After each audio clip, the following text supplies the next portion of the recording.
Keliru mengambil pelajaran. Syakik al-Balhi adalah teman Ibrahim bin Adham yang dikenal ahli ibadah, zuhud, dan tinggi tawakalnya kepada Allah hingga sampai pada tataran enggan untuk bekerja. Penasaran dengan keadaan temannya, Ibrahim bin Adham bertanya, "Apa sebenarnya yang menyebabkan Anda bisa seperti ini?" Syakik menjawab, "Ketika saya sedang dalam perjalanan di padang yang tandus, saya melihat seekor burung yang patah kedua sayapnya.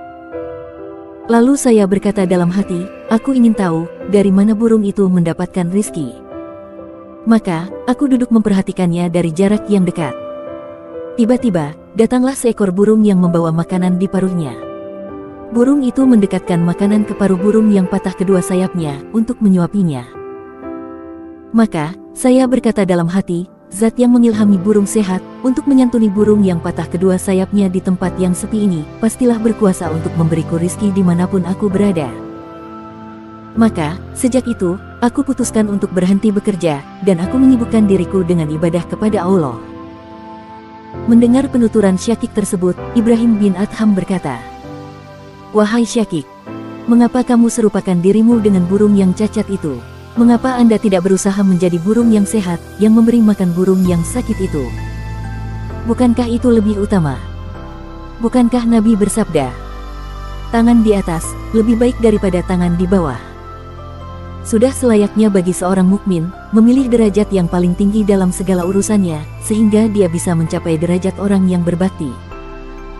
Syakik tersentak dengan pernyataan Ibrahim bin Adham tersebut, dan ia menyadari kekeliruannya dalam mengambil pelajaran. Serta merta diraihnya tangan Ibrahim bin Adham, dan dia cium tangan itu, sambil berkata, "Sungguh, Anda adalah ustazku, wahai Ibrahim bin Adham."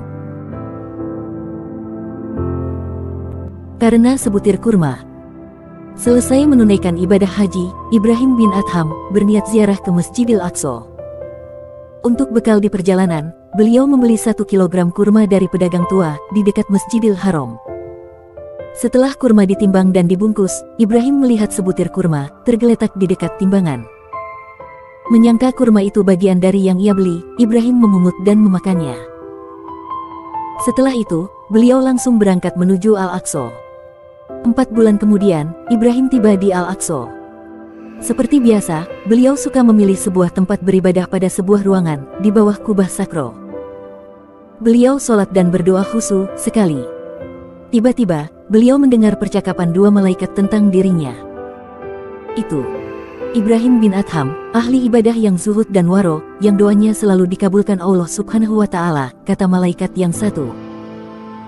Tetapi sekarang tidak lagi, doanya ditolak, karena 4 bulan yang lalu, ia memakan sebutir kurma yang jatuh dari meja seorang pedagang tua di dekat Masjidil Haram, jawab malaikat yang satu lagi. Mendengar percakapan itu, Ibrahim bin Adham sangat terkejut, beliau terhenyak, jadi selama 4 bulan ini, ibadahnya, sholatnya, doanya, dan mungkin amalan-amalan lainnya tidak diterima oleh Allah Subhanahu wa Ta'ala, gara-gara memakan sebutir kurma yang bukan haknya. Astagfirullahaladzim, Ibrahim beristighfar. Beliau langsung berkemas untuk berangkat lagi ke Mekah, menemui pedagang tua penjual kurma tersebut, untuk meminta dihalalkan sebutir kurma yang telah ditelannya. Begitu sampai di Mekah, beliau langsung menuju tempat penjual kurma itu, tetapi beliau tidak menemukan pedagang tua itu, melainkan seorang anak muda. 4 bulan yang lalu, saya membeli kurma di sini dari seorang pedagang tua, kemana ia sekarang? Tanya Ibrahim.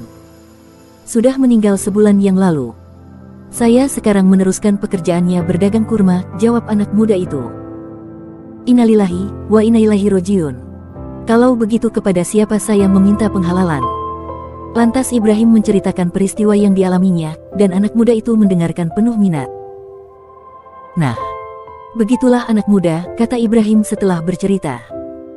Engkau sebagai ahli waris orang tua itu, maukah engkau menghalalkan sebutir kurma milik ayahmu, yang terlanjur ku makan tanpa izinnya? Kemudian si anak muda itu menjawab, bagi saya, tidak masalah. Insya Allah saya halalkan. Tapi, entah dengan saudara-saudara saya yang jumlahnya 11 orang. Saya tak berani mengatasnamakan mereka, karena mereka mempunyai hak waris yang sama dengan saya. Di mana alamat saudara-saudaramu? Biar saya temui mereka satu persatu, tanya Ibrahim. Si anak muda lantas memberikan semua alamat saudara-saudaranya. Setelah menerima alamat, Ibrahim bin Adham bergegas pergi menemui mereka semua. Walaupun berjauhan, akhirnya selesai juga. Semua setuju menghalakan sebutir kurma milik ayah mereka yang termakan oleh Ibrahim. 4 bulan kemudian, Ibrahim bin Adham sudah berada di bawah kubah sakro kembali.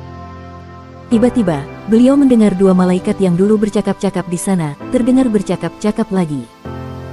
Itulah Ibrahim bin Adham, yang doanya tertolak gara-gara makan sebutir kurma milik orang lain. Oh, tidak. Sekarang doanya sudah makbul lagi, ia telah mendapat penghalalan dari ahli waris pemilik kurma itu. Diri dan jiwa Ibrahim kini telah bersih kembali dari kotoran sebutir kurma yang haram karena telah dihalalkan oleh ahli warisnya.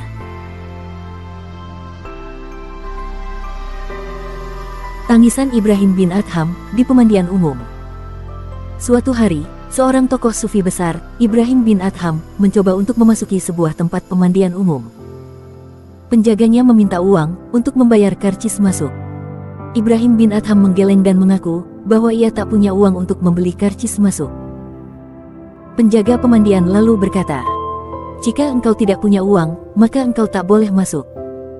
Ibrahim bin Adham seketika menjerit dan tersungkur ke atas tanah. Dari mulutnya terdengar ratapan-ratapan kesedihan. Para pejalan yang lewat berhenti dan berusaha menghiburnya. Seseorang bahkan menawarinya uang agar ia dapat masuk ke tempat pemandian. Tetapi, Ibrahim bin Adham menjawab, "Aku menangis bukan karena ditolak masuk ke tempat pemandian ini. Ketika si penjaga meminta ongkos untuk membayar karcis masuk, aku langsung teringat pada sesuatu yang membuatku menangis. Jika aku tak diizinkan masuk ke pemandian dunia ini, kecuali jika aku membayar tiket masuknya, harapan apa lagi yang dapat aku andalkan agar diizinkan memasuki surga? Apa yang akan terjadi padaku jika mereka menuntut amal soleh apa yang telah kau bawa? Apa yang telah kau kerjakan yang cukup berharga untuk boleh dimasukkan ke surga? Sama ketika aku diusir dari pemandian karena tak mampu membayar. Aku tentu tak akan diperbolehkan memasuki surga jika aku tak mempunyai amal soleh apapun. Itulah sebabnya aku menangis dan meratap." Dan orang-orang di sekitarnya yang mendengar ucapan itu langsung ikut terjatuh dan menangis bersama Ibrahim bin Adham. Wallahu a'lam bishawab. Wassalamualaikum warahmatullahi wabarakatuh.